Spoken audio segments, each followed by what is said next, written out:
Big Mom Mulgrew here. Got a quick review of the Antec 1100 case for you. This is an E-ATX case, so it's going to fit all your oversized motherboards. It's got plenty of room for massive graphics cards, massive coolers, massive power supplies, pretty much massive anything. You'll see once we get going on this. I've got an EVGA GTX 780 in this, and it looks tiny. I've not got a massive cooler yet. I'm just waiting on one coming for this, but we'll get to that later. I'm just going to give you a quick overview of the box. If you want to have a closer look at all the spec, pause the video and have a look. But I'm just going to quickly go around and show you some of the tech specs on the box. So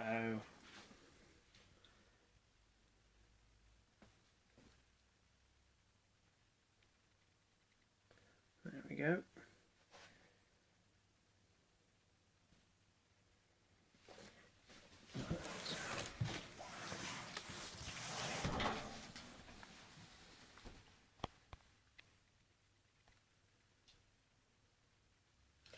You might find you'll need to be watching this on PC if you do want to pause this and read it. That's why I say I won't dwell on this too long.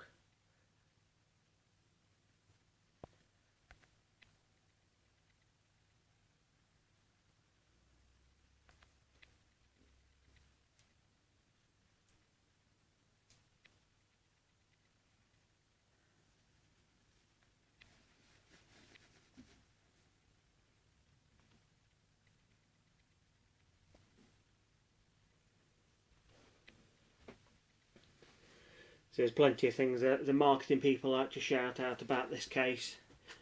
We'll worry about the important stuff once we get it out of the box. Right, now that's out of the way, let's get this out of the box.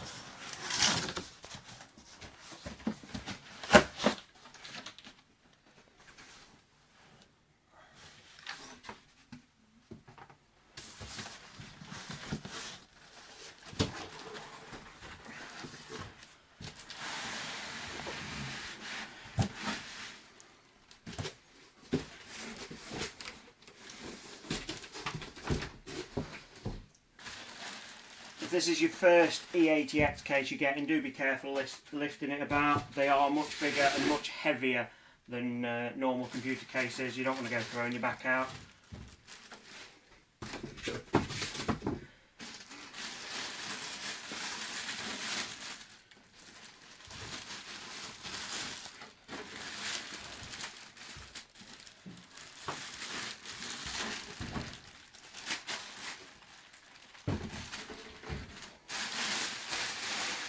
Right, we'll start with the outside and work our way in. First thing you'll notice when you look at this, it's got an absolutely monster fan. I forget exactly what size it is, I'm sure it's on the spec sheet, but it's huge. A lot of cases like this use two 140mm fans, but this goes with one absolute monster one. You can fit, you can be a bit more flexible with water cooling systems if you've got 140mm fans, because they're usually designed to use them. But if you're not that bothered about water cooling, or you're happy just utilising the other several fan grills this case has, then it's not a problem. I like it. It doesn't generate a lot of noise. In fact, unless you've got good hearing, you won't hear it at all. And it just does generate a huge amount of airflow. Right, quickly moving around to the front of the case. Styling on this case, I like it. Most notably, I don't think this is very love or hate. With a lot of gaming case stylings, you either love them or you hate them. They're very aggressive. I think this strikes a nice balance. You'll notice on the front panel, we've got two USB 3 ports, two USB 2 ports, and your standard audio ports. It's quite nice for the case in this price range to get two USB 3s. This is one of the cheaper E-ATX cases, and for what it is, it's very good value for money. The general feel of the case is that it's got quite good build quality. It does let itself down a little bit when you go to the subcomponents like the power button and the fan controller on the back, which we'll get to in a minute. Some of the individual components seem a little bit cheap, but generally speaking, the case feels very well built. And it is at the very cheap end of the E-ATX price range. It's not the cheapest you can get, but it is towards the cheap end, and it's got a lot of features for where it is. I'll quickly whip the case front off. Right, here's where we get to the first feature that I dislike about this case. Now if you look closely here, you might struggle to see this with a camera. You see that that clip has actually snapped off. I was delicate with this, taking it out. They're just a little bit too brittle. Now I can't ever see myself wanting to have no DVD-ROM drives in this, but it just adds, it just makes it feel a little bit cheaper that snapped.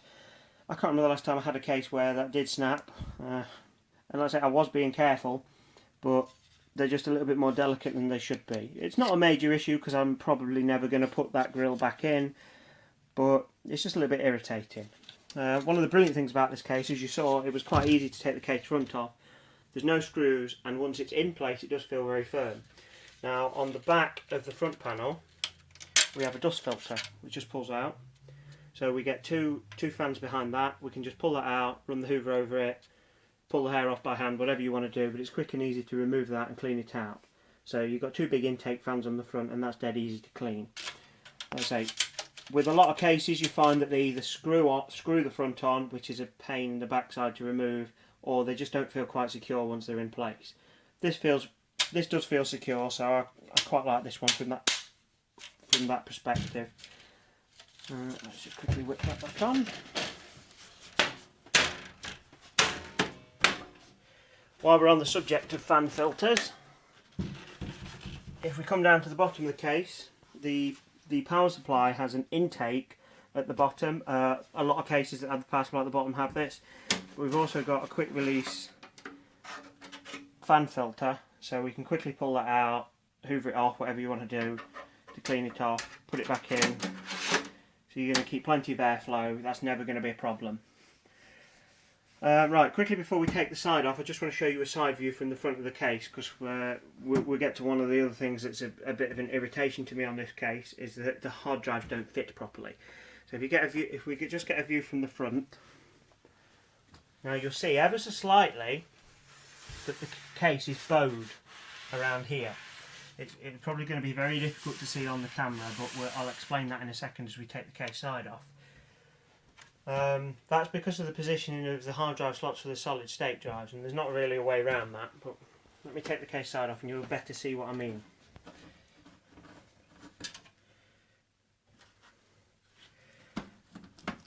Right, you'll notice as soon as I let it go,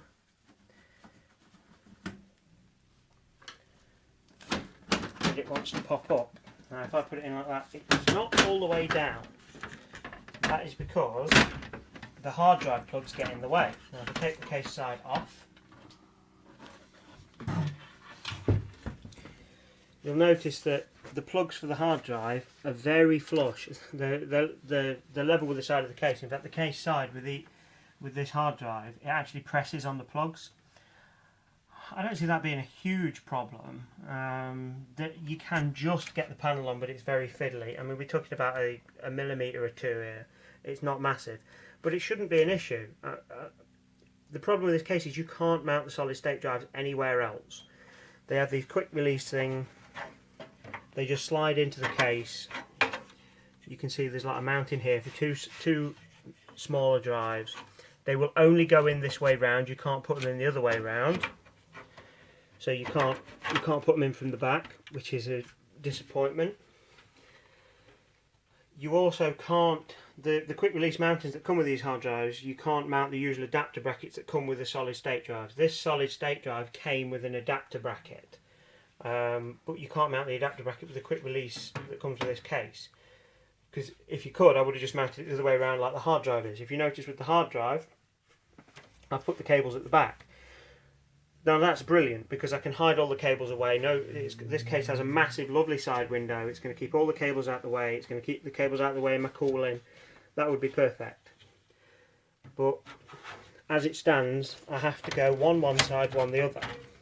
Now these hard drives, I'm sure I probably could have found a way to mount them the other way around, but it is quite awkward to get them to mount the other way around and have the cables at the top. So if you've got a smaller hard drive like a solid state, you have to have one way, one the other, which, as you can see, I've got it together. It's not a major problem, but it's just a little bit irritating. I'm going to be forgiven of this, like I was in the previous review I did of an AeroCool case. because it's just such good value for money being at this price point. But it does have slight irritations. As you can see, we've also got quick release for the optical drives. Again, there's another little bugbear with that. If we just swing round to the front of the case, and you take a look at this might be difficult to capture on the camera, but if you can see, that wobbles. And the reason for that is that the hard drive on this case, the optical drive, sorry, on this case only locks in on the left hand side, looking at it from the front. There's nothing to lock it in place on the right hand side, and there isn't really easy access for screws. It's designed to be quick release only. There is access for screws on this side, but it's this side that's already locked in. Now I don't see that being a massive issue, but it just makes it feel a little bit cheaper having something that has to stay loose. Right, from a size perspective, as you can see, if we just get a wide shot. Now this has got a Sabertooth 990 FX motherboard in it. It is a big motherboard. It's a full ATX motherboard, and with most cases it fills the space. It fills them up quite well. You'll notice with this one I've got plenty of room at the top, although I have only still got a standard OEM cooler on at the moment with this. I've got plenty of room. I've got loads of room down the side. I mean, this motherboard isn't it's not an E-ATX motherboard. I've got plenty of room here, a good nearly 2 inches. I've got plenty of room. Even if I had a full-size E-ATX motherboard in this, I'm sure I'd still have room to play with. You'll notice this graphics card is a GTX 780. If you watch my stuff regularly, you'll know this is a big card. I showed it recently with this sort of more standard graphics card, and it just dwarfs most of the things by comparison, and I can get my fist between the hard drive and the graphics card quite comfortably.